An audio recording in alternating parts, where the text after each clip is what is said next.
अपनी सीरीज का अध्याय 4 जिसका नाम है हमें कौन सी चीज़ पीछे धकेल रही है। आने वाले कल की उपलब्धियों की राह में केवल एक बाधा है और वह है हमारे आज के संदेह। अगर हम कार ब्रेक लगाकर चलाएं तो क्या होगा। हमारी कार कभी पूरी रफ्तार नहीं पकड़ पाएंगी क्योंकि ब्रेक रुकावट पैदा करेंगे। हमारी कार बेहद गर्म होकर बिगड़ जाएगी। अगर कार में ब्रेक डाउन नहीं हुआ तो रुकावट की वजह से इंजन पर दबाव पड़ेगा।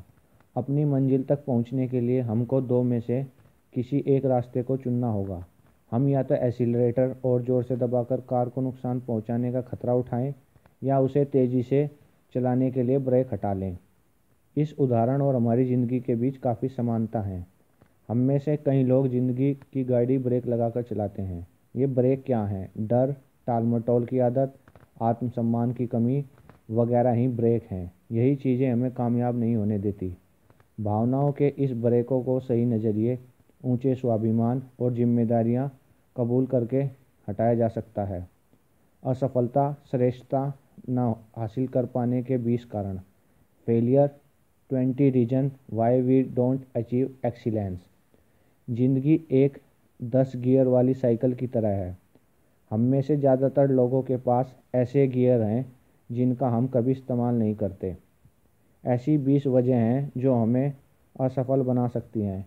इन वजह को दूर कर हम अपनी सफलता की राह में बाधा बनने वाले ब्रेकों को हटा सकते हैं। नंबर 1, खतरे उठाने से बचना।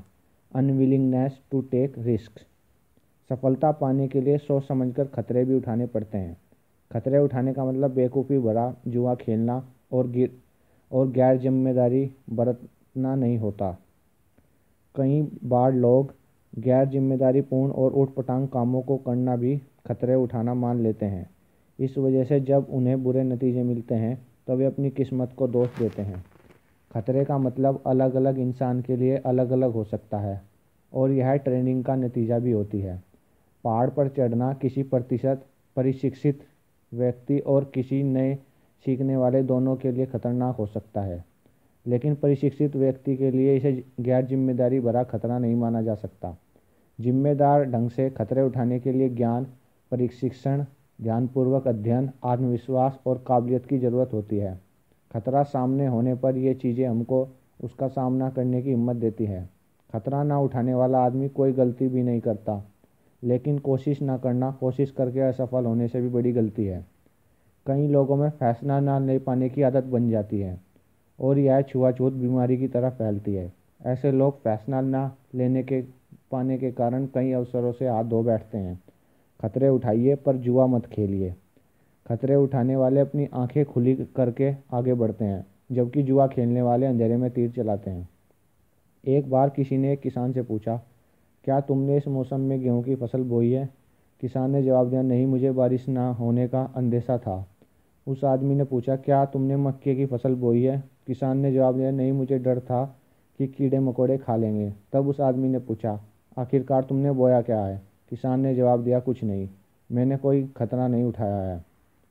खतरे: हंसने में बेवकूफ़ समझे जाने का डर है, रोने में जज्बाती समझे जाने का डर है, लोगों से मिलने में नाते जुड़ जाने का डर है, अपनी भावनाएं प्रकट करने में मन की सच्ची बात खुल जाने का डर है, अपने विचार, अपने सपने लोगों से कहने में उनके चुरा लिए जाने का डर है। किसी को प्रेम करने पर बदले में प्रेम ना पाने का डर है, जीने में मरने का डर है, आशा में निराशा का डर है, कोशिश करने में असफलता का डर है। लेकिन खतरे ज़रूर उठाए जाने चाहिए, क्योंकि ज़िंदगी में खतरा ना उठाना ही सबसे बड़ा खतरा है। जो शख्स खतरे नहीं उठाता वह ना तो कुछ करता है, ना कुछ पाता है और ना ही कुछ बनता है। वे ज़िंदगी में दुख दर्द से तो बच सकते हैं, लेकिन वे सीखने, महसूस करने, बदलाव लाने, आगे बढ़ने या प्रेम करने और जीवन जीने को सीख नहीं पाते हैं। अपने नज़रिए की जंजीरों में बंधकर गुलाम बन जाते हैं और अपनी आज़ादी खो देते हैं। सिर्फ खतरे उठाने वाला इंसान ही सही मायनों में आज़ाद है। नंबर 2, लगातार कोशिश की कमी, लैक ऑफ परसिस्टेंस। जब मुश्किलों पर काबू पाना नामुमकिन लगता है तो भागना सबसे आसान तरीका नज़र आता है। यह बात हर शादी, नौकरी और रिश्ते पर लागू होती है। जीतने वाले चोट भले ही खाएं, लेकिन मैदान नहीं छोड़ते। हम सबको ज़िंदगी में ठोकरें लगती हैं, लेकिन इसका यह मतलब नहीं कि हम असफल हैं। दृढ़ता और अड़ियलपन में क्या फ़र्क है? अंतर यह है कि दृढ़ता मजबूत इच्छा शक्ति की निशानी है, जबकि अड़ियलपन घोर अनिच्छा का प्रतीक है। ज़्यादातर लोग जानकारी या प्रतिभा की कमी की वजह से नहीं, बल्कि कोशिश बंद कर देने की वजह से असफल होते हैं। सफलता का पूरा राज इन दिनों खूबियों में छिपा है: दृढ़ता और प्रतिरोध।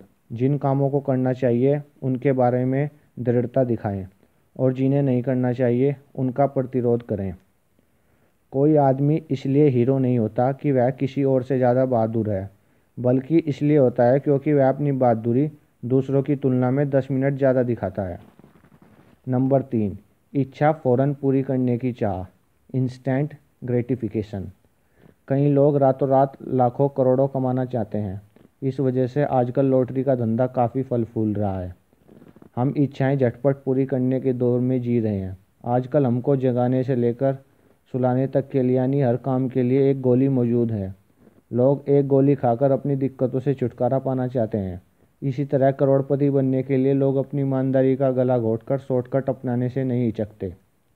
इच्छा फ़ौरन पूरी करने की चाह रखने वाले उसके नतीजों के बारे में नहीं सोचते।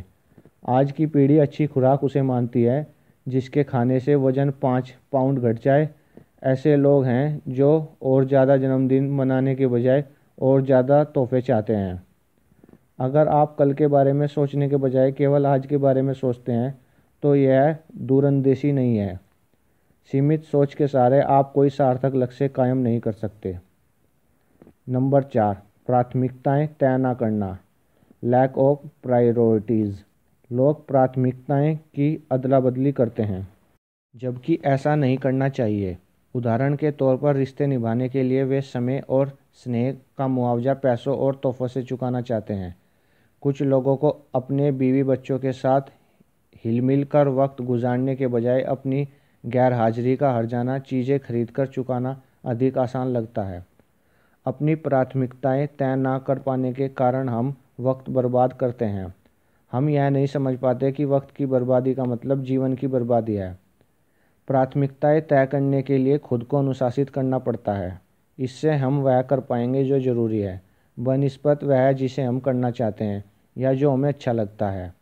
हम किसी काम को दिल से करने के बजाय उसकी हार जीत को ज़्यादा वजन देते हैं। आप असफलता और हार का सामना कैसे करेंगे? इस सवाल का जवाब हमारे चरित्र को काफ़ी हद तक बयान कर देगा। सफलता के राज को खोलने की एक महत्वपूर्ण चाबी प्राथमिकताएं तय करना है। कुछ लोगों के लिए पैसा महत्वपूर्ण है तो कुछ लोगों के लिए सत्ता, किसी के लिए यश महत्वपूर्ण है तो किसी के लिए संपत्ति। हमें अपनी प्राथमिकताओं को समझना होगा। सफलता कामयाबी दिलाने वाले उसूलों को पढ़ने या रटने से नहीं, बल्कि उन्हें समझने और अपनी प्राथमिकताएं तय करने, उन्हें लागू करने से मिलती है। शॉर्टकट की तलाश, लुकिंग फॉर शॉर्टकट्स। भोजन मुफ्त में नहीं मिलता, नो फ्री लंच। नंबर 5 है शॉर्टकट की तलाश, लुकिंग फॉर शॉर्टकट्स। भोजन मुफ्त में नहीं मिलता, नो फ्री लंच। एक राजा ने अपने सलाहकारों को बुलाकर उनसे बीते इतिहास की सारी समझदारी भरी बातें लिखने के लिए कहा, ताकि वह उन्हें आने वाली पीढ़ियों तक पहुंचा सके। उन्होंने काफ़ी मेहनत कर समझदारी भरी बातों पर कई किताबें लिखी और उन्हें राजा के सामने पेश किया। राजा को वे किताबें काफ़ी भारी भरकम लगी। उसने सलाहकारों से कहा कि लोग इन्हें पढ़ नहीं पाएंगे, इसलिए इन्हें छोटा करो। सलाहकारों ने फिर काम किया और केवल एक किताब लेकर आए। राजा को वह भी मुश्किल लगी। सलाहकारों ने उसे और छोटा किया। इस बार वे केवल एक अध्याय लेकर आए। राजा को वह भी काफ़ी लंबा लगा।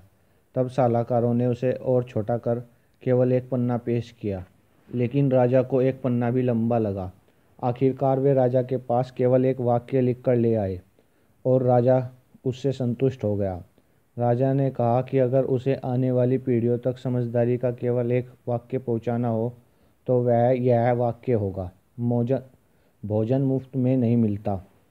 भोजन मुफ्त में नहीं मिलता का मतलब दरअसल यह है कि हम कुछ दिए बिना कुछ पा भी नहीं सकते। दूसरे लफ्ज़ों में कहें तो जो हम लगाते हैं बदले में वही पाते हैं।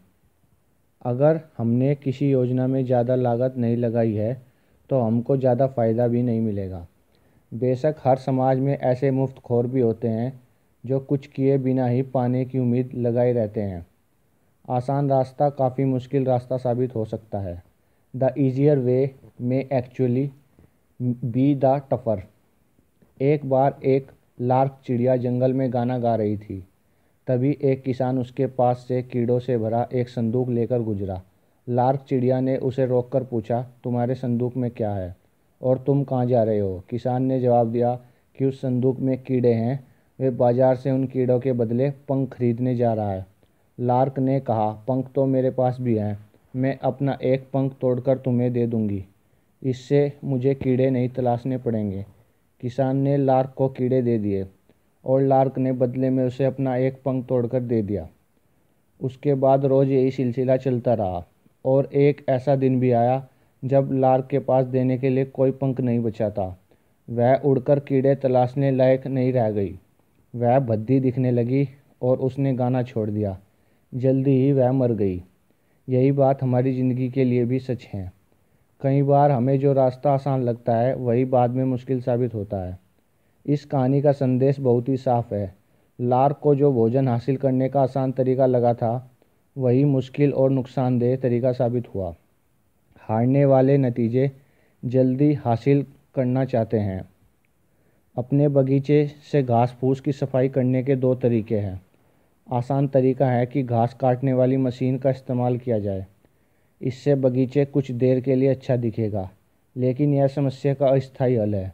जल्दी ही घास फिर उगाएगी। थोड़ा मुश्किल तरीका यह है कि घुटनों के बल झुककर अपने हाथ से एक एक घास को जड़ से निकालें। यह तरीका समय लेने वाला और तकलीफदेह है, लेकिन इसे अपनाने से घास लंबे समय तक नहीं उगेगी। पहला तरीका आसान लगता है, लेकिन उसे अपनाने से समस्या बनी रहती है। दूसरा तरीका उतना आसान नहीं है, लेकिन वह समस्या को जड़ से ख़त्म करता है। महत्वपूर्ण बात यह है कि समस्या को जड़ से मिटाया जाए। ज़िंदगी में हमारे नज़रिए के बारे में भी यही बात लागू होती है। कुछ लोग अपने अंदर की कड़वाहट और नाराज़गी का इजहार करते रहते हैं और यह नज़रिया उनकी ज़िंदगी में बार बार जाहिर होता रहता है। आज लोगों की समस्या यह है कि वे हर मसले का हल फ़ौरन चाहते हैं। वे हर चीज़ का समाधान 1 मिनट में चाहते हैं। तुरंत हासिल होने वाली इंस्टेंट कॉफ़ी की तरह है। वे फ़ौरन हासिल होने वाली खुशियाँ भी चाहते हैं, लेकिन ऐसा कोई फ़ॉर्मूला नहीं है। इस तरह का नज़रिया बाद में निराशा को जन्म देता है। नंबर 6, स्वार्थ और लालच। Selfishness and greed. स्वार्थी नज़रिया रखने वाले लोगों और संगठनों को पनपने का कोई हक नहीं है। वे दूसरों के हितों की परवाह किए बिना आगे बढ़ने की सोचते हैं। लालची आदमी हमेशा और अधिक पाने की चाह रखता है। ज़रूरतें पूरी की जा सकती है, लेकिन लालच नहीं। यह मन का कैंसर होती है। लालच रिश्तों को नष्ट कर देता है। लालच आत्मसम्मान की कमी की वजह से पैदा होता है। इसका अंत कहाँ है? Where does it end? एक लालची किसान से कहा गया कि वह दिन में जितनी ज़मीन पर चलेगा वह उसकी हो जाएगी, बशर्ते वह सूरज डूबने तक शुरू करने की जगह पर वापस लौट आए। ज़्यादा से ज़्यादा ज़मीन पाने के लिए वह किसान दूसरे दिन सूरज निकलने से पहले ही निकल पड़ा। वह काफ़ी तेज़ी से चल रहा था क्योंकि वह ज़्यादा से ज़्यादा ज़मीन हासिल करना चाहता था।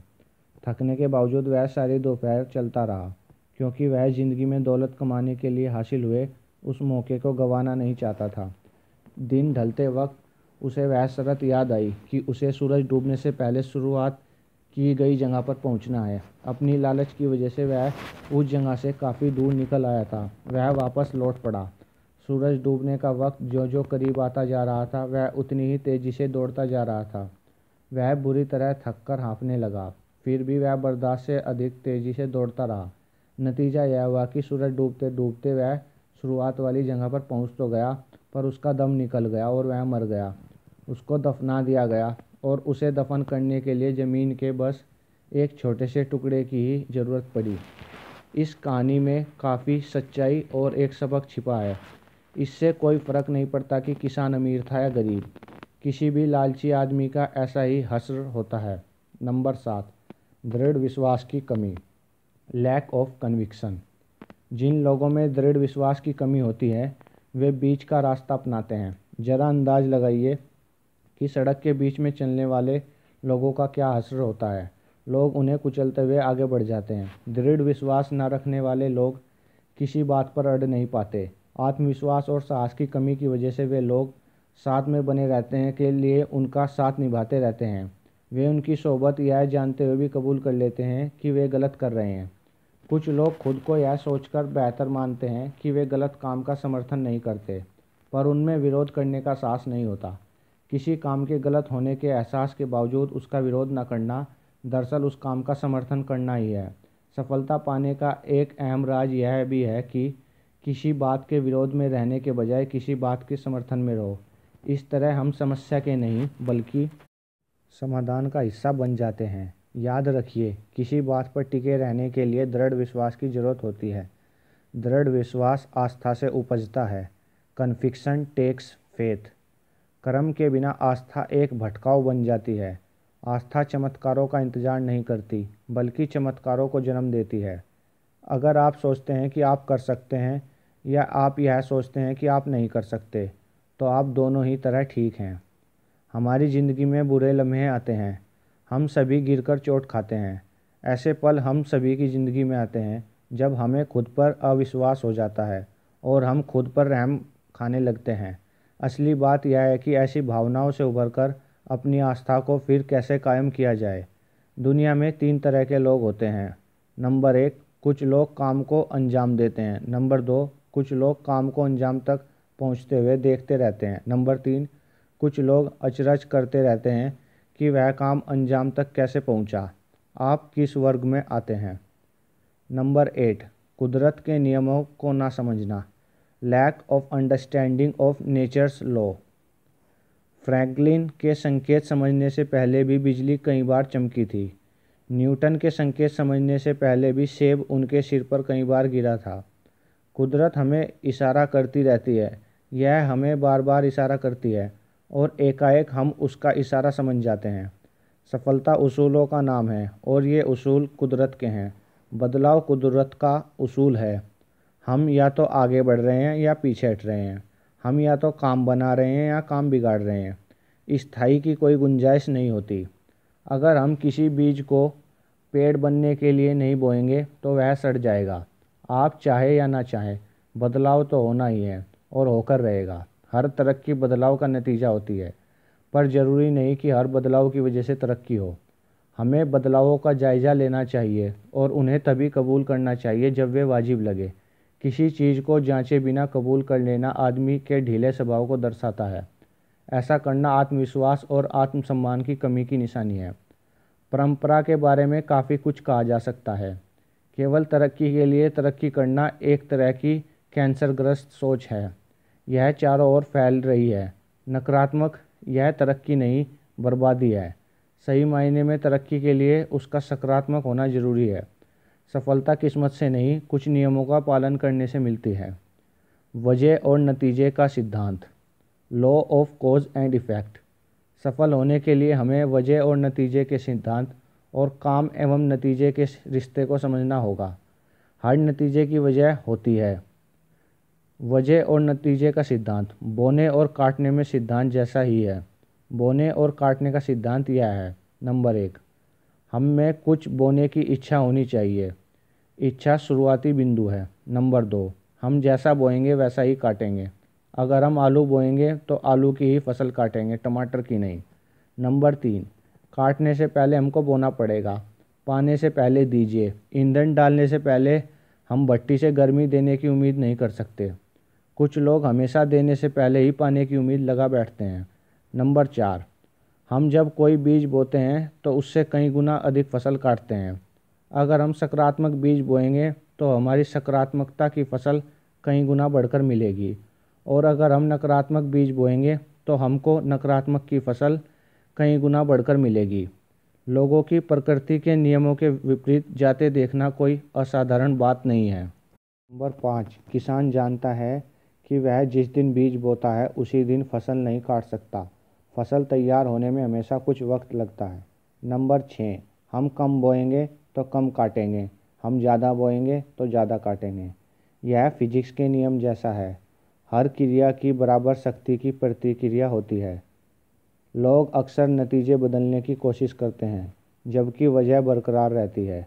हम अपने दिमाग को सकारात्मक विचारों की खुराक लगातार देते रहें, वरना नकारात्मकता खाली पड़ी जगह पर अपने आप काबिज हो जाएगी। जो बात जेम्स एलन ने अपनी किताब एज आ मैन थिंकैट में कही है, वही बात कई पुरानी कहानियों में भी कही जा चुकी है। इंसान का दिमाग बगीचे की तरह होता है। हम अच्छे बीज बोएंगे तो बगीचा भी अच्छा होगा। अगर हम कुछ नहीं बोएंगे तो भी कुछ ना कुछ तो उगेगा ही, और वह जंगली घास फूस होगी। यह कुदरत का नियम है। हमारी ज़िंदगी का सच भी यही है। मैं तो एक कदम और आगे बढ़कर कहना चाहूँगा कि जंगली घास फूस अच्छी बीज बोने के बावजूद उगेंगे, इसलिए निराई का काम हमेशा जारी रहना चाहिए। हम किसी गिलास में पानी डालकर तापमान 0 डिग्री से भी नीचे ला दें तो पानी जमकर बर्फ़ बन जाएगा। इसमें कोई अचरज की बात नहीं है। यह कुदरत का नियम है। हकीकत यह है कि ऐसा होना ज़रूरी है। हमारे विचार ही नतीजों को जन्म देने वाली वजह है। हमारे विचार वजह हैं। आप जैसे विचार का बीज बोते हैं वैसा ही कर्म फलता है। कर्म का बीज बोने पर आदत वैसी ही फलती है। आदत का बीज बोने पर चरित्र वैसा ही फलता है। चरित्र का बीज बोने पर किस्मत वैसी ही फलती है। इस सब की शुरुआत एक विचार से होती है। आकर्षण का नियम, लॉज ऑफ अट्रैक्शन। हम उन चीज़ों की ओर आकर्षित नहीं होते हैं जिन्हें चाहते हैं, बल्कि उन चीज़ों की ओर आकर्षित होते हैं जो हमारे जैसी ही होती हैं। यह पुरानी कहावत बिल्कुल सच है कि चोर चोर मौसेरे भाई होते हैं। नकारात्मक सोच वाले लोग खतरनाक होते हैं। वे नकारात्मक सोच वाले दूसरे लोगों को अपनी ओर आकर्षित करते हैं, नकारात्मक ढंग से प्रतिक्रिया जाहिर करते हैं, बुरे से बुरे नतीजों की उम्मीद करते हैं और कभी मायूस नहीं होते हैं। क्या आपने गौर किया है कि सामाजिक समारोह में सफल लोग दूसरे सफल लोगों को अपनी ओर आकर्षित कर लेते हैं, दूसरे और असफल लोग असफल लोगों को आकर्षित कर लेते हैं और एक दूसरे से सिर जोड़कर शिकवा शिकायतें करते हैं, कलपते हैं और बिलखते हैं। नंबर 9, योजना बनाने और तैयारी करने की अनिच्छा, unwillingness to plan and prepare. जीतने की इच्छा सभी में होती है, मगर जीतने के लिए तैयारी करने की इच्छा बहुत कम लोगों में होती है। ज़्यादातर लोग अपनी ज़िंदगी के बारे में योजना बनाने के बजाय पार्टी और छुट्टियों के बारे में योजना बनाने में वक्त बिताते हैं। तैयारी, प्रिपरेशन। आत्मविश्वास तैयारी से ही पैदा होता है। तैयारी का मतलब है योजनाबद्ध ढंग से अभ्यास करना। जीतने वाले खुद पर दबाव बनाए रखते हैं। यह तैयारी दबाव जीत की चिंता किए बिना की जाने वाली तैयारी का होता है। अगर हमारी तैयारी खराब है तो हमारा खेल भी खराब होगा, क्योंकि हम वैसा ही खेलते हैं जैसी हमारी तैयारी होती है। सफलता और असफलता के बीच उतना ही अंतर होता है जितना कि सही और लगभग सही के बीच होता है। जिस्म और दिमाग को पूरी तरह तैयार करने के लिए कुर्बानी और आत्मानुशासन की ज़रूरत होती है। सामान्य बना रहना काफ़ी आसान है, लेकिन सबसे बेहतर बनना काफ़ी मुश्किल है। इसलिए कोई ताज्जुब की बात नहीं है कि सामान्य लोग आसान रास्ता अपनाते हैं। किसी क्षेत्र में सफलता दिलाने वाली बढ़त तैयारी से ही मिलती है। तैयारी बराबर मकसद प्लस उसूल प्लस योजना प्लस अभ्यास प्लस दृढ़ता प्लस धैर्य प्लस आत्मगौरव। Preparation equal to purpose plus principle plus planning plus practice plus perseverance plus patience plus pride. तैयारी से आत्मविश्वास उपजता है। Preparation leads to confidence. तैयारी का मतलब यह होता है कि हम असफलता को सह तो लें पर उसे स्वीकार ना करें। इसका मतलब होता है खुद को निराश, मायूस और हारा हुआ महसूस किए बिना हार का सामना करने का हौसला रखना। तैयारी का मतलब होता है अपनी गलतियों से सीखना। गलती करना कोई बुरी बात नहीं है। हम सभी गलती करते हैं, लेकिन गलती को दोहराने वाला आदमी मूर्ख होता है। गलती करके उसे ना सुधारने वाला आदमी और बड़ी गलती करता है। किसी गलती को संभालने का सबसे अच्छी तरीका यह है कि उसे जल्दी से जल्दी स्वीकार कर लिया जाए, उसमें उलझा ना जाए, उससे सबक लिया जाए, उसे दोहराया ना जाए, दूसरों को दोष ना दिया जाए और बहाने ना बनाए जाएं।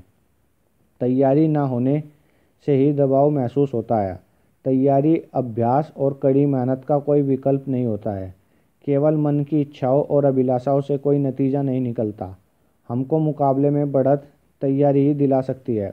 अगर हमने तैयारी नहीं की है तो खुद को लाचार महसूस करेंगे। जैसे पानी अपना रास्ता खुद तलाश लेता है, वैसे ही सफलता उन लोगों तक पहुंचने का रास्ता तलाश लेती है जिन्होंने तैयारी की होती है।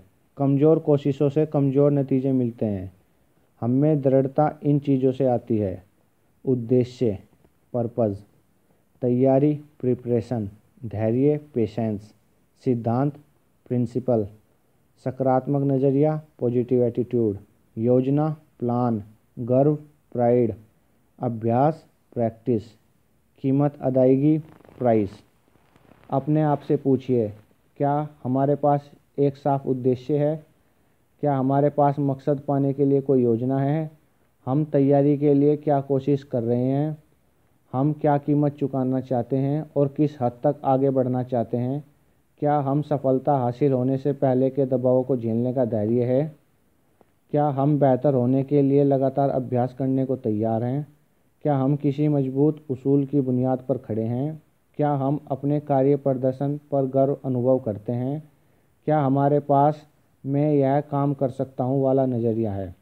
नंबर 10, बहाने बनाना, रेशनलाइजेशन। जीतने वाले बारीकी से जांच परख तो करते हैं पर बहाने नहीं बनाते। बहाने बनाने वाला हारने वालों की आदत होती है।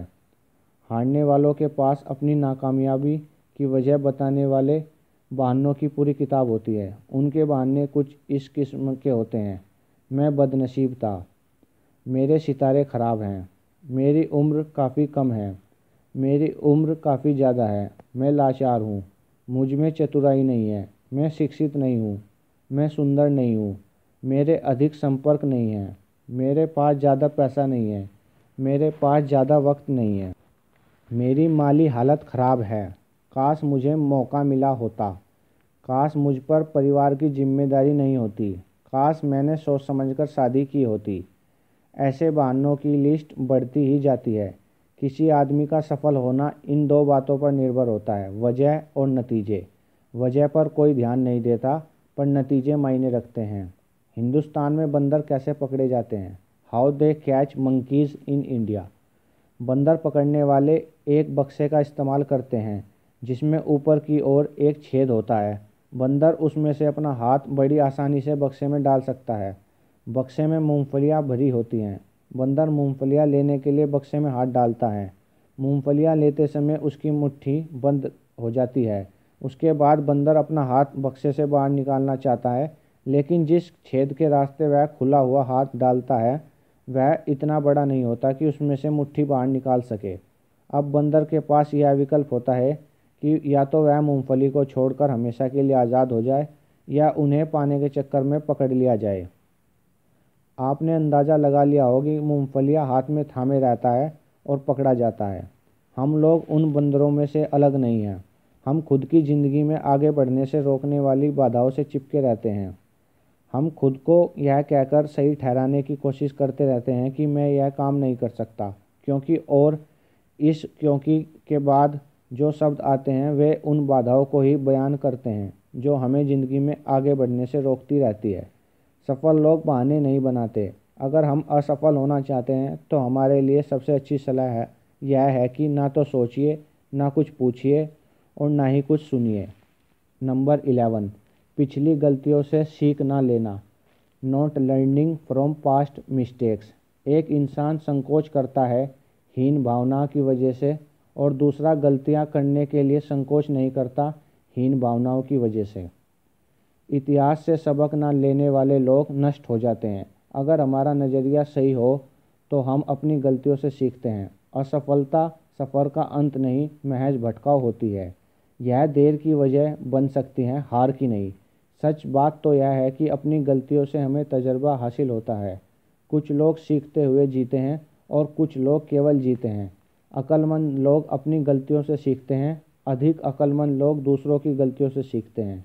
हमारी ज़िंदगी इतनी लंबी नहीं होती कि हम केवल अपनी गलतियों से सीखते रहें। नंबर 12, अवसर को ना पहचान पाना, इनएबिलिटी टू रिकॉग्नाइज और अपॉर्चुनिटीज़। अवसर बाधाओं का रूप धरकर भी आ सकते हैं, इसलिए बहुत सारे लोग उन्हें पहचान नहीं पाते। याद रखिए, बाधा जितनी बड़ी होगी अवसर भी उतना ही बड़ा होगा। नंबर 13, डर, फियर। डर वास्तविक हो सकता है और काल्पनिक भी। डरा हुआ इंसान अटपटे काम करता है। डर की बुनियादी वजह नासमझी होती है। डर कर जीना भावनाओं की कैद में जीने के समान है। डर असुरक्षा की भावना, आत्मविश्वास की कमी और बहानेबाजी की आदत को जन्म देता है। यह हमारी क्षमता और योग्यता को नष्ट कर देता है। डरा हुआ इंसान स्पष्ट ढंग से सोच नहीं पाता। डर रिश्तों और सेहत को नष्ट कर देता है। डर की कुछ आम वजह यह है: असफलता का डर, कुछ अजनबी चीज़ का डर, तैयारी ना होने का डर, गलत फैसला लेने का डर, अस्वीकार किए जाने का डर। कुछ तरह के डरों को बयान किया जा सकता है, जबकि कई प्रकार के डर केवल महसूस किए जा सकते हैं। डर इंसान को बेचैन कर देता है, जिसकी वजह से इंसान बेतुकी बातें सोचने लगता है। नतीजे के तौर पर समस्याएं हल करने की उसकी क्षमता पर बुरा असर पड़ता है। आमतौर पर लोग डर से दूर भागते हैं। भागने से हमें राहत मिलती है और कुछ देर के लिए डर का असर कम हो जाता है, लेकिन डर की वजह बरकरार रहती है। कई बार बेबुनियाद डर हमारी समस्याओं को बढ़ा देता है। काबू से बाहर हो जाने पर डर हमारी खुशियों और रिश्तों को नष्ट कर देता है। डर को एक ऐसा झूठ मानिए जो हमें सच लगता है। असफलता से भी अधिक बुरा असफलता का डर होता है। आदमी के साथ घटित होने वाली सबसे बुरी चीज़ असफलता नहीं होती। कोशिश ना करने वाले लोग प्रयत्न करने से पहले ही असफल हो जाते हैं। बच्चे जब चलना सीखते हैं तो बार बार गिरते हैं, लेकिन उनके लिए वह असफलता नहीं बल्कि सीख होती है। अगर वे मायूस हो जाएं तो कभी चल नहीं पाएंगे। घुटनों के बल बैठकर डरी हुई जिंदगी जीने से अपने पैरों पर खड़ा होकर मरना ज़्यादा बेहतर होता है। नंबर 14, प्रतिभा का उपयोग न करना, inability to use talent. Albert Einstein का कहना था, मुझे लगता है कि मैंने ज़िंदगी में अपनी केवल 25% इंटेलेक्चुअल कैपिटल का उपयोग किया। विलियम जेम्स के मुताबिक इंसान अपनी केवल 10-12% आंतरिक क्षमता का उपयोग करता है। ज़्यादातर लोगों की ज़िंदगी का सबसे दुखद पहलू यह होता है कि वह अपने मन में कुछ करने की इच्छा लिए हुए ही मर जाते हैं। जीवित होते हुए भी वे जिंदगी को जी नहीं सके। वे इस्तेमाल होने की वजह से नहीं बल्कि जंग लगने की वजह से मरे। मैं खुद में जंग लगवाने के बजाय इस्तेमाल होना पसंद करूँगा। ज़िंदगी में सबसे दुखद शब्द ये होते हैं, मुझे यह करना चाहिए था। खाली बैठने और इंतज़ार करने में बहुत फ़र्क है। खाली बैठने का मतलब है बेकारी और निकम्मापन, जबकि धैर्य और इंतज़ार करना एक सोचा समझा फैसला है। यह एक कर्म है और इसमें लगातार कोशिश और दृढ़ता शामिल है। किसी ने एक बुजुर्ग आदमी से पूछा, जिंदगी का सबसे बड़ा बोझ क्या है? बुजुर्ग ने बड़ी दुखी आवाज़ में जवाब दिया, ढोने के लिए कोई बोझ ना होना। नंबर 15, अनुशासन की कमी, लैक ऑफ डिसिप्लिन। आपको ज़िंदगी में यह चुनाव करना है कि आप अनुशासन की कीमत चुकाएंगे या अफसोस की। क्या हमने कभी विचार किया है कि कुछ लोग अपने लक्ष्य तक क्यों नहीं पहुंच पाते? उन्हें बार बार हार और संकट का सामना क्यों करना पड़ता है? कुछ लोगों को लगातार सफलता क्यों मिलती जाती है, जबकि दूसरे लोगों को अंतहीन सफलताएं झेलनी पड़ती हैं? खेलकूद, शिक्षा और व्यापार यानी किसी भी क्षेत्र में अनुशासन के बिना महत्वपूर्ण सफलता कोई भी कभी हासिल नहीं कर सका। अनुशासनहीन लोग हर काम करने की कोशिश करते हैं, लेकिन उनमें किसी भी काम को करने का संकल्प नहीं होता। कुछ तथाकथित उदार चिंतकों ने अनुशासनहीनता को स्वतंत्रता माना है, लेकिन किसी विमान में बैठते वक्त मैं यही चाहूँगा कि उसका पायलट अनुशासित हो। वह उन कामों को करे जिनकी उससे उम्मीद की जाती है, ना कि अपने मन की मौज के मुताबिक काम करे। मैं नहीं चाहूँगा कि विमान कोई ऐसा पायलट चलाए जो इस दर्शन में विश्वास करता हो कि मैं आज़ाद हूँ। मैं नहीं चाहता कि कोई मुझे कंट्रोल टावर से बताए कि मुझे क्या करना है। लगातार कोशिश की कमी अनुशासन की कमी का नतीजा होती है। अनुशासित रहने के लिए आत्मनियंत्रण एवं त्याग की आवश्यकता होती है तथा भटकाव और लालच से बचना पड़ता है। इसका मतलब यह होता है कि हम लक्ष्य पर ध्यान लगाए। भाप इंजन को तब तक नहीं खींच सकती जब तक उसे एक दायरे में सीमित ना कर दिया जाए। नियाग्रा फॉल से बिजली तब तक नहीं बनाई जा सकती जब तक कि उसे बांधा ना जाए। खरगोश और कछुए की कहानी हम सभी जानते हैं। खरगोश में अपनी रफ्तार के बारे में डींग हाँकी और कछुए को दौड़ में मुकाबला करने की चुनौती दी। कछुए ने चुनौती कबूल कर ली। उन्होंने एक लोमड़ी को जज बनाया। दौड़ शुरू हुई तो कछुआ अपनी धीमी चाल से चलता रहा, लेकिन खरगोश ने रफ्तार दिखाई। जल्दी ही खरगोश ने कछुए को काफ़ी पीछे छोड़ दिया। उसे जीतने का पूरा भरोसा था, इसलिए उसने सोचा क्यों ना एक झपकी ले ली जाए। नींद खुलने पर उसे दौड़ की याद आई और उसने फिर दौड़ना शुरू किया, लेकिन उसी दौरान कछुआ लक्ष्य तक पहुंचकर दौड़ जीत चुका था। अनियमित कड़ी मेहनत से कहीं बेहतर है नियमित रूप से की गई थोड़ी सी भी कोशिश, जो अनुशासन से आती है। अनुशासन और पछतावा दोनों ही दुखदायक हैं। ज़्यादातर लोगों को इन दिनों में से किसी एक को चुनना होता है। ज़रा सोचिए, इन दोनों में से कौन सा ज़्यादा तकलीफ देह है। जिन बच्चों को बिना अनुशासन के काफ़ी आज़ादी देकर पाला जाता है, वे आमतौर पर बड़े होकर ना तो अपनी इज्जत करते हैं और ना ही अपने माँ बाप की और समाज की परवाह करते हैं। वे जिम्मेदारियां कबूल नहीं करना चाहते। नंबर 16, आत्मसम्मान की कमी, पुअर सेल्फ एस्टीम। अगर कोई इंसान खुद की इज्जत नहीं करता और अपनी अहमियत महसूस नहीं करता तो उसमें स्वाभाविक रूप से आत्मसम्मान की कमी होती है। ऐसा इंसान ना तो अपनी इज्जत करता है और ना ही दूसरों की। उसकी शख्सियत की ड्राइविंग सीट पर अहंकार बैठ जाती है। वह फैसले कोई कायदे का काम करने के लिए नहीं बल्कि अपने अहंकार को संतुष्ट करने के लिए लेता है। जिन लोगों में आत्मसम्मान की कमी होती है वे लगातार अपनी पहचान की तलाश करते रहते हैं। वे खुद को ढूंढते रहते हैं। शख्सियत कहीं पड़ा हुआ नहीं मिलता, उसे बनाना पड़ता है। बहानेबाजी की आदत, निकम्मापन और आलसीपन आत्मसम्मान की कमी का ही नतीजा होते हैं। निकम्मापन उस जंग की तरह है जो बढ़िया से बढ़िया लोहे को भी खा जाता है। नंबर 17, ज्ञान की कमी, लैक ऑफ नॉलेज। 60 साल पहले मैं सारी बातें जानता था, लेकिन अब मैं कुछ नहीं जानता। अपनी अज्ञानता को निरंतर जानते रहने की प्रक्रिया ही शिक्षा है। अपनी अज्ञानता के दायरों को जानना ही ज्ञान प्राप्ति की दिशा में पहला कदम है। इंसान जितना ज़्यादा ज्ञान प्राप्त करता है, उसे अपनी अज्ञानता के क्षेत्रों का अनुभव भी उतना ही ज़्यादा होता है। अगर कोई इंसान यह समझता है कि उसे सब कुछ मालूम है, तो उसे सीखने की सबसे ज़्यादा ज़रूरत है। अज्ञानी लोग नहीं जानते कि वे अज्ञानी हैं। उन्हें अपने अज्ञान का एहसास ही नहीं होता। दरअसल अज्ञान से भी बड़ी समस्या ज्ञानी होने का भ्रम है। इसकी वजह यह है कि अगर हम कोई चीज़ नहीं जानने के बावजूद उसे जानने का भ्रम पाल लेते हैं तो गलत फैसले लेने लगते हैं। नंबर 18, भाग्यवादी नज़रिया, फैटलिस्टिक एटीट्यूड। भाग्यवादी नज़रिए वाले लोग उनके हालात की वजह से जन्म लेने वाली जिम्मेदारियों को कबूल करने से कतराते हैं।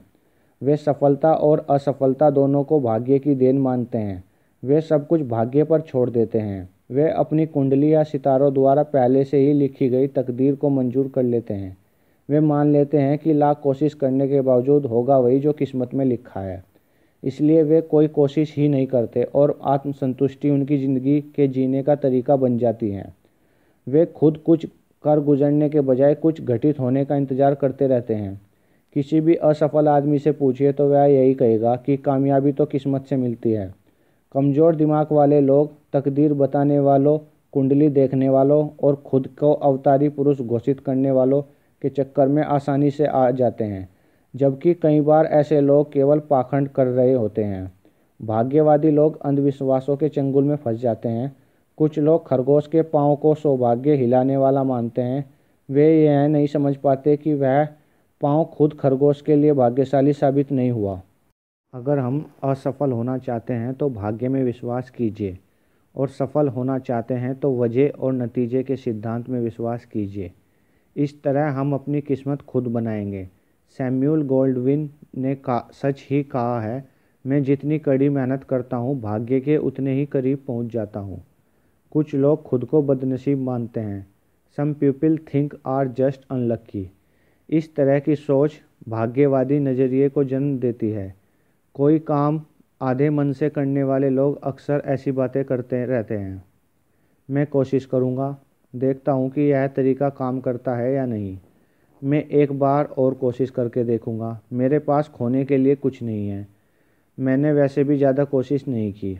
अगर हम इस ढंग से सोचते हैं तो हमारा असफल होना निश्चित है, क्योंकि आप में दृढ़ता और समर्पण की कमी है। सोचने का यह ढंग साहस, प्रतिबद्धता और आत्मविश्वास की कमी दर्शाता है। कोई काम आधे मन से करने का मतलब नाकामयाबी की उम्मीद करना और उसे हासिल करना है। कामयाबी कोशिश से मिलती है। Effort does it. एक आदमी ने एक घोड़ा खरीदा और एक बड़ी सी तख्ती लगाकर उसे घुड़शाला में खड़ा कर दिया। तख्ती पर लिखा हुआ था, दुनिया का सबसे तेज दौड़ने वाला घोड़ा। घोड़े के मालिक ने ना तो घोड़े से अभ्यास करवाया, ना ही उसे चुस्त दुरुस्त रखने के लिए प्रशिक्षित किया। उसने घोड़े को एक रेस में दौड़ाया जिसमें वह आखिरी नंबर पर रहा। घोड़े के मालिक ने फौरन तख्ती बदल दी और घोड़े पर एक नई तख्ती लगा दी जिस पर लिखा था, घोड़े के लिए सबसे तेज दुनिया। लोग अपनी आलसीपन या ज़रूरी चीज़ों को ना करने की वजह से नाकामयाब होते हैं और फिर किस्मत को दोष देते हैं। नज़रिया, हिम्मत और सोच में गहराई के बिना ज़िंदगी एक अंधा तजर्बा है। तंग, सुस्त और कमज़ोर दिमाग वाले लोग हमेशा आसान और सबसे कम रुकावटों वाले रास्ते चुनते हैं। 15 सेकंड तक अपनी क्षमता प्रदर्शित करने के लिए खिलाड़ी 15 साल तक अभ्यास करते हैं।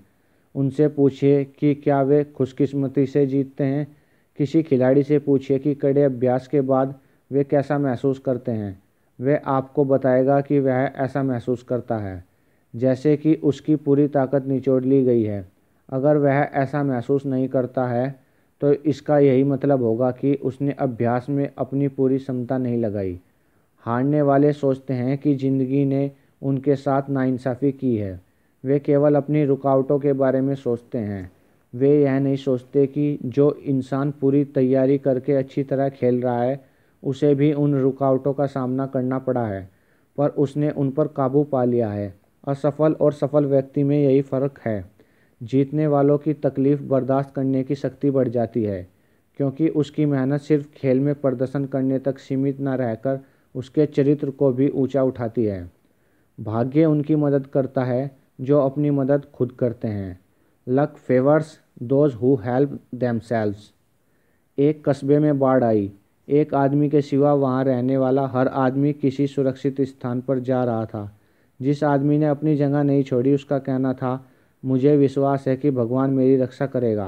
पानी का स्तर बढ़ने पर उसे बचाने के लिए एक जीप आई, पर उस आदमी ने यह कहकर इनकार कर दिया, मुझे विश्वास है कि भगवान मेरी रक्षा करेगा। पानी का स्तर और बढ़ने पर वह अपने मकान की दूसरी मंजिल पर चला गया।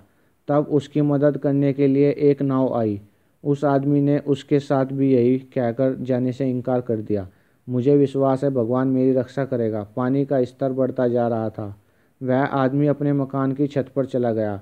उसकी मदद के लिए हेलीकॉप्टर आया, लेकिन उस आदमी ने अपनी वही बात फिर दोहराई, मुझे विश्वास है भगवान मेरी रक्षा करेगा। आखिरकार वह डूबकर मर गया। भगवान के पास पहुंचने पर उसने उनसे गुस्से भरे लहजे में सवाल किया, मुझे आप पर पूरा विश्वास था, फिर आपने मेरी प्रार्थनाओं को अनसुना कर मुझे डूबने क्यों दिया। भगवान ने जवाब दिया, तुम क्या सोचते हो, तुम्हारे पास जीप, नाव और हेलीकॉप्टर किसने भेजा था। भाग्यवादी नज़रिए से उभरने का केवल एक ही तरीका है कि हम जिम्मेदारियां कबूल करें और किस्मत पर यकीन करने के बजाय वजह और नतीजे के सिद्धांत में विश्वास करें। जिंदगी में कोई लक्ष्य इंतजार, चाहत और अचंभित होकर सोच विचार करते रहने से नहीं, बल्कि काम, तैयारी और योजना से हासिल होता है। किस्मत लायक लोगों पर मेहरबान होती है। Luck shines on the deserving. Alexander Graham Bell अपनी ऊंचा सुनने वाली पत्नी के लिए सुनने में मदद देने वाली एक मशीन बनाने की जी तोड़ कोशिश कर रहे थे। वह उस मशीन को बनाने में ना तो नाकामयाब रहे, पर उसी दौरान उन्होंने टेलीफोन बनाने का सिद्धांत ढूंढ निकाला। क्या हम ऐसे व्यक्ति को भाग्यशाली मानेंगे। अच्छी किस्मत तभी हासिल होती है जब तैयारी और अवसर का मेल हो। कोशिश और तैयारी के बिना अच्छे संयोग घटित नहीं होते। भाग्य। उसने सारा दिन काम किया और सारी रात काम किया। उसने खेलना छोड़ा और मौज मस्ती छोड़ी। उसने ज्ञान के ग्रंथ पढ़े और नई बातें सीखी।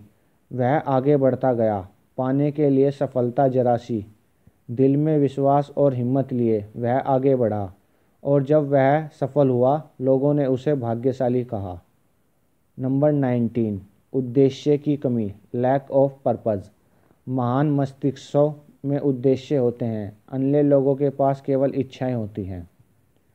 अगर हम ऐसे लोगों की कहानियाँ पढ़ें जिन्होंने अपनी गंभीर किस्म की असमर्थताओं के कारण विजय प्राप्त की, तो यह स्पष्ट हो जाएगा कि प्रबल इच्छा ही उनकी प्रेरणा शक्ति थी। उनकी ज़िंदगी में कोई उद्देश्य था। वे अपने आप को भरोसा दिलाना चाहते थे कि सफलता सारी बाधाओं के बावजूद हासिल की जा सकती है, और उन्होंने ऐसा कर दिखाया।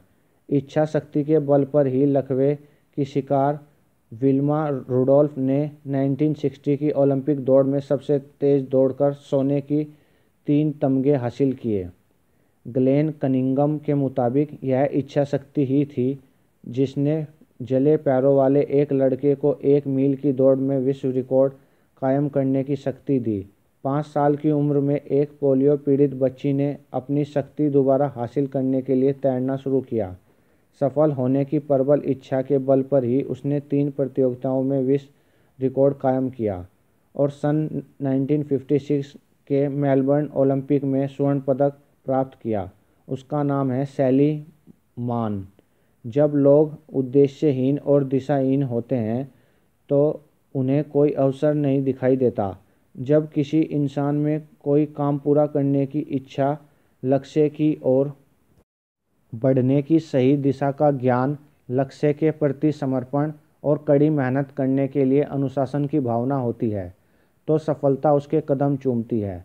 अगर हमारे पास लक्ष्य और सही दिशा का ज्ञान नहीं है तो हमारे पास और कोई भी खूबी हो, हम सफल नहीं होंगे। चरित्र की बुनियाद पर ही हर चीज़ टिकी होती है, यह टिकाऊ होता है। नंबर 20 एंड लास्ट, साहस की कमी, लैक ऑफ करेज। सफल लोग चमत्कार घटित होने या कोई काम आसानी से हो जाने की आशा नहीं करते। वे रुकावटों पर काबू पाने की हिम्मत और ताकत हासिल करते हैं। वे इस पर ध्यान नहीं देते कि उन्होंने क्या गंवा दिया है, बल्कि इस पर ध्यान देते हैं कि उनके पास क्या बचा हुआ है। इच्छाएं साकार नहीं होती, पर दृढ़ विश्वास पर टिके हुए भरोसे और उम्मीदें पूरी हो जाती हैं। प्रार्थनाएं तभी स्वीकार की जाती हैं जब साहस के साथ काम भी किया जाए। साहस और चरित्र, इन दोनों का मेल कामयाबी हासिल करने का एक अहम नुस्खा है। आम और ख़ास लोगों के बीच यही फ़र्क होता है। हमारा मन जब साहस से भरा होता है तो हम अपने डर को भूल जाते हैं और रास्ते की रुकावटों पर काबू पा लेते हैं। साहस का मतलब डर का न होना नहीं, बल्कि डर को जीतना है। साहस के बिना चरित्र, निष्ठा और न्यायप्रियता बेअसर होता है। दूसरी ओर चरित्र के बिना साहस जुल्म का रूप ले लेता है। सफलता का नुस्खा, आ रेसिपी फॉर सक्सेस। सफलता पाना केक बनाने की तरह है। अगर हमारे पास सही नुस्खा ना हो तो हमको कामयाबी नहीं मिलेगी। अच्छा केक बनाने के लिए हमारे पास सही मात्रा में उम्दा किस्म की सामग्री होनी चाहिए। हमको उसे ना तो ज़्यादा आंच देनी होगी, ना ही कम। अगर हमारे पास सही नुस्खा हो तो अभ्यास और कभी कभार होने वाली गलतियों से मिलने वाली सीख की मदद से यह काम आसान हो जाता है। अब नुस्खा हमारे पास है, हम इसका इस्तेमाल करेंगे या नहीं, यह हमको तय करना है। सफलता हासिल करने के लिए कुछ सबक, a crash course for success. हारने के लिए नहीं, बल्कि जीतने के लिए खेलें। दूसरों की गलतियों से सीखें। ऊंचे चरित्र वाले लोगों से संबंध रखें। जितना पाते हैं उससे अधिक दें। बिना कुछ दिए कुछ पाने की उम्मीद ना रखें। हमेशा दूर की सोचें। अपने मजबूत पहलुओं को जानें और उनकी बुनियाद पर अपना विकास करें। फैसला लेते समय हमेशा हालात की व्यापक तस्वीर को ध्यान में रखें। अपनी सच्चाई के साथ कभी समझौता ना करें। और इसी के साथ हमारा आज का ये चैप्टर ख़त्म हुआ। Bye, thank you.